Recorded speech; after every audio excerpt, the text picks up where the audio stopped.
Oh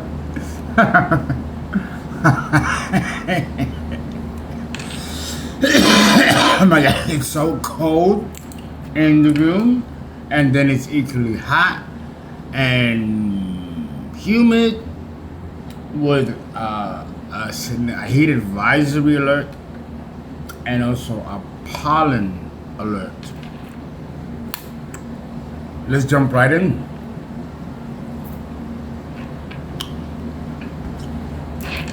And it's interesting, because Pluto, as we know, is a planet of extremes. Just extreme shit. And because it's a planet of extremes, it deals with primal energies, basic instincts. But the fourth house of Cancer, we have a parallel energy that's very similar to the principles of Pluto. Pluto rules the beginning and the end. It is the Alpha and Omega. Its machinations for growth of an individual will always be precipitated by intense crisis. That seems to be the universe's preferred methodology in handling forward movement or the prevention of stagnation of an individual, a person, or a situation. Pluto is sent to such individuals. Individuals that are stuck in their ways, have old-fashioned opinions and views that, although pertinent to today, maybe now it's not so pertinent or is no longer useful for the person to continue to move forward, evolutionarily speaking. So Pluto is sent to the individual to cause total and undiluted intense crisis, which may very well mean also the threat to life too. These are all primal energies. Cancer also rules primal energies. The esoteric ruler of Cancer, don't forget, is Pluto. But when we're dealing with Pluto, we're dealing with total annihilation and total castration of one's own feeling of security. And these people could be in a crowded room, laughing, bubbly, giddy, and you have no idea that behind closed doors, the person is in a constant whirlwind of flux of intense feelings and emotions that might not even be relevant to what they're going on now in this life. These are energies that could be sitting right at the edge of sanity, right at the precipice from stuff carried over from other lifetimes. This can also be, too, an accumulation for many, many lifetimes of fears and phobias and syndromes and conditions that the soul neglected purposely to deal with. I mean, I wouldn't say the soul, but the egos. But the soul has to obey the ego. It also can work in harmony with the ego. The soul can also go against the ego, which is reflective of the life that the person lives. Sooner or later, in the evolutionary journey of our souls, like the phrase that Jeffrey Green uses, at some point we have to reinvent the wheel. We have to reinvent ourselves, because the old tools that got us to point B might be obsolete. You need new tools to go to C and D and E, and each one of these letters require different tools towards the next ascension. If the ego, for whatever reason, prevents this, goes against this, blocks this, denies this, or goes in defiance to what they were put here to do, follow their goal, right? Move towards the North Node. If you're not doing that, then Pluto's waiting for you. Now, we already got a bad boy motherfucker, which is Saturn. But he's all too happy to do what he do. In principle, anyway. Well, Pluto, I get the feeling that Pluto's the same way, but far worse than Saturn. Both planets have the ability to take life, right? When we die, and we're all going to die, Saturn returns to its original position in the birth chart. So Saturn is present when we're born, and is definitely present when we die. Pluto, I feel, is a little bit more compassionate than Saturn.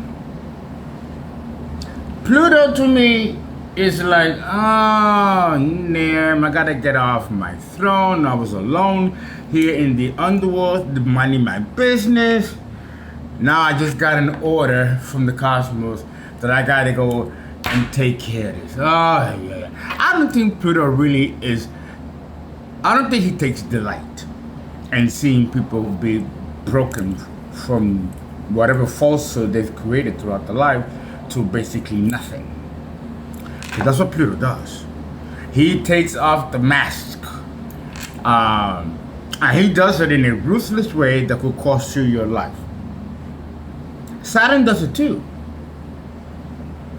But Saturn seems more severe, more ruthless. It's the pillar of severity in the tree of life. Pluto might be more compassionate in its transmutation process that will lead to crisis. It happens slowly. And then it's like a horror movie. The person is running from the killer. And they're running in all different mazes, and the killer outsmarts them, and then there you go, and people scream, so the person is running, and finally they are cornered. They cannot run no more. They know that they're going to be murdered in front of this killer. That energy of knowing that you're going to die because you're going to be killed is 100% Pluto. But the running around trying to dodge the killer and hiding in the dark and looking under the floor to see you see the footsteps, that's also Pluto.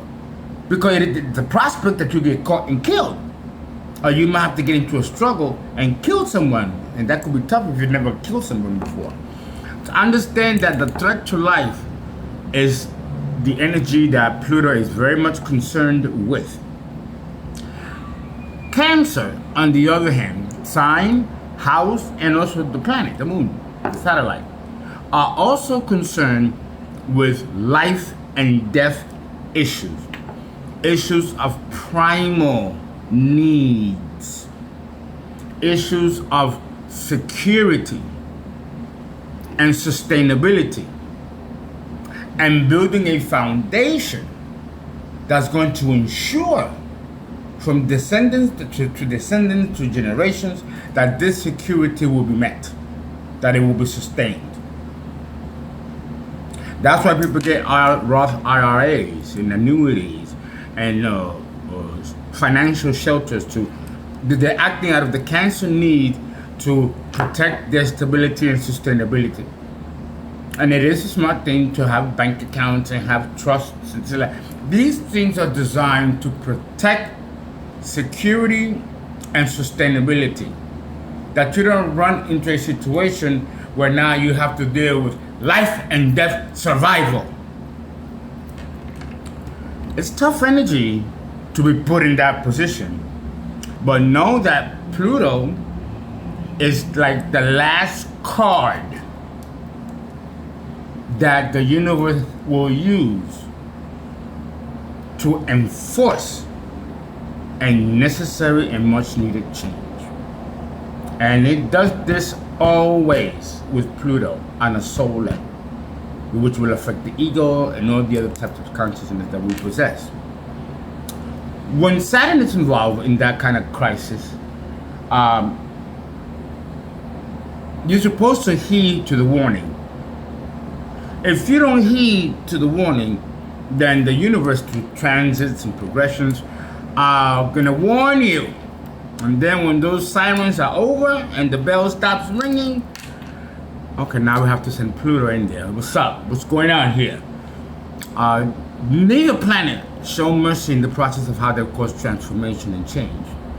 And many of them don't ask any questions either. They just do, and bam. The fourth house rules in the birth chart something quite different than the security and needs and ego formations and the building of these indexes that will merit and eventually accumulate to the level of value that you give yourself. There's also something here with the fourth house that, in addition to primary instincts and needs, there's also a deep matriarchal connection to the fourth house and to Cancer, matriarch. But there's also another energy here besides that, and that's the energy of the Akashic Records. The Akashic Records falls in the fourth house of Cancer. But Pluto is also present and knows the backs and ends and ups and downs of the Akashic Records of the entire cosmos. So Cancer and Pluto and the fourth house and the moon and the sign of Cancer all concern themselves with sustainability of security, whether it's through money, security of wealth to pass down generation to generation. It rules the matriarch and also the bloodline. The bloodline. So to have Pluto in the fourth house can be equally complex than having it in the second house. But both houses sextile each other. What's interesting is that Pluto is the esoteric ruler of Cancer. So the terrible mother, the terrible syndrome, the dark Lilith aspect of Cancer, it's actually externalized and personified in Pluto, especially when it's in the fourth house. So the mythology of the terrible mother will play itself out in consciousness in this person's life that has Pluto in Cancer. I'll give you an example. This person may have had an extremely abusive mother, a castrating mother, or a smothering mother. They bear different psychologies, right? The old crone, the siren, and the Jezebel spirits. These are archetypes. And with Pluto here, your mother, or the mother of a spoken subject, might personify these energies, bringing crisis of a psychological nature to the native that has the signature of Pluto in the fourth house. Right? They might be like Uranus, issues of obsessions, compulsions, and these are separate from the crimes of passion that is the end result due to these compulsions. These are different. These are fixations, compulsions, neurosis. All that is symbolized by Pluto and the fourth house. An example is someone who must wash their hands every 15 minutes. Every 15 minutes. They have to go to therapy. Or people who have intense phobias and to the point where they need medication and they need to be under the psychiatric evaluation and be on meds. That type of debilitating illnesses, syndromes, anomalies, and also compulsions, disorders, personality disorder, histrionic disorder, codependency disorder. I mean, to the degree, these are not just words that you throw because they sound nice. These are actually conditions where people need medication. They need an external placebo to help stabilize their emotional and mental state. Right? I once did a birth chart study. I've never met people with these types of compulsions. If I did, usually with compulsive disorders, people hide these things, and they're very well at doing that. But in this research, we had a woman constantly wash her hands, and it got to the point where she started to, some disease developed in her skin. She was constantly washing, and she had to wear gloves, and she was under psychiatric care for many, many decades. The symptom happened at 16 years old, and it's been with her ever since. I don't know what happened to her. I always think about her, but I was young when I encountered this research, and my guides were already working and telling me things. And do you know why that woman had that kind of compulsion? This is crazy. Spirit, this is the beauty of having these gifts. You didn't know something, they give you the frame of reference that you can connect the experience. If you even can connect it, but there is an answer. This woman was a man in a prior life, and when they say prior life, we don't know it was the immediate or a few successions of past lives. But this person killed somebody, and they were very young when they did this. And they turned around and they were washing the blood up from their hands. And then boom, the person came from behind and hit him and killed him instantly, a blow to the head. That person died instantly with washing their hands. So now in the next life, that is the energy that has survived the experience. So now the person has compulsions, and it's been 500 years, 1,000 years. And this person has compulsions based on what that person did, killing somebody, trying to wash their hands, they turn around, they thought they killed the person came and boom. Now the person is being born with a damaged, casual body. Remember I said that we all have 7 bodies. This, again, when I made the video about autism, okay? It's not just the physical body that you have to look at. You have to look at the other bodies, because they might have been affected, or they might have been the target, not just the physical, or maybe it wasn't the physical. When people attack you and do witchcraft too, and they do it through dreams, they're not attacking your physical body, they're attacking your astral body, the other bodies. That's why witchcraft works. Pluto in the 12th, in the 4th house, will bring very, very complex issues to the surface concerning your family, your matriarch, and even the very essence of your soul type. But it's fascinating to find out, and the degrees are extremely important. Very important. Pluto in the 4th house You're an old soul bringing a lot of stuff to you. I hope this helps somebody.